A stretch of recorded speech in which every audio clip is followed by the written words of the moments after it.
Hello, wonderful. It is Sarah K Ramsey here to help you find love and success after a toxic relationship so you can bounce back better. And I'm in my car, not driving. But I wanted to chat with you guys about what happens if you can't get rid of your toxic person.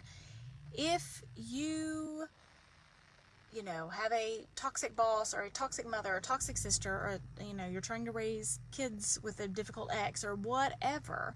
Okay, there is not one piece of literature around toxic people that does not say your life will be better if you don't have toxic people in your life. Not one, right? Even as I started on my own research project, I think I kept thinking I was going to come up with do these 3 things and do this exercise in the morning and do this affirmation. All of a sudden, you're going to be able to magically make all these toxic people do what you want. And you're going to finally get them to change, and you're finally get them to whatever, right? And I have not found it despite a master's degree in research and all these years, okay? So what do you do, okay? What do you do when they should be different and they're not? When they should act one way and they don't? And your expectations are still pretty low, right? Don't yell at me, don't this, don't that, okay? Get rid of the shoulds in your head, okay? I want you to think, this is not fun, this is not fun, this is not fun, and I'm sorry to have to say it, but it is true and it will be helpful. I want you to think about as if you have a disease, okay? You have a toxic person disease in your life. I'm not necessarily calling your mother a disease or whatever, but I want you to imagine that you have a disease that you have to care for. You have to take medication for, you have to go to the doctor for, you have to whatever. You have to manage that disease so it does not take over your life. If you have diabetes, you have to manage your sugar intake. It just becomes a part of your life that you have to manage. And if there's a toxic person in your life, spend your energy managing your own emotional cushion and the things you can control, rather than thinking, oh gosh, he should do better about the first day of school. I can't believe he did this. He da-da-da-da-da-da-da. Yeah, he should have. I can't believe my mother ruined this. She should be better. She should this. She should that. Yes, she should. Yes, he should. Yes, life would be 5,000 million quadrillion times better if they behaved in socially appropriate ways and did things they should do. You already know they don't do things they should do. You already know.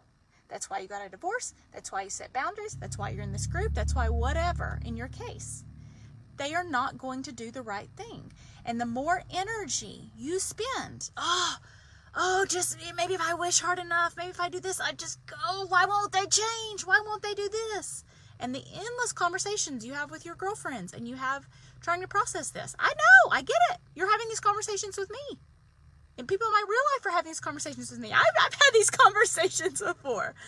This person should be better. But it's like if you have a disease and all you talk about is your disease. If somebody had diabetes, I have lots of diabetes in my family. And somebody had diabetes, and every time you went out to eat with them, all they wanted to talk about was their diabetes. And then all they wanted to read was books on diabetes. And all they wanted to do this. And it's you feel sorry for them? But diabetes has consumed their life. And what you want to say is, girl, you got to move, you got to accept it and move past it. And it sucks. Having a disease sucks. I'm not in any way minimizing it. Having a toxic person in your life sucks. I am not minimizing it. I'm telling you how to build a life through it. I'm telling you how to build a life after it. Every research on the topic says your life is better without toxic people in it.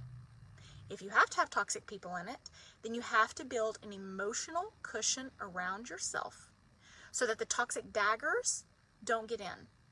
And the more you think, they should do this, they should do this, can you believe they did this? Yes, I can.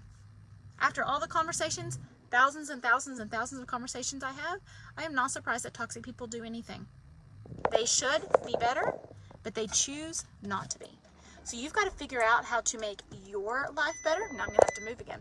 So you're going to have to figure out how to make your life better so their daggers can't get in. And if you think about it as a disease, you have to manage, you have to self-care, you have to take care of yourself, you have to set boundaries, you have to, just like a disease, then your life will be better.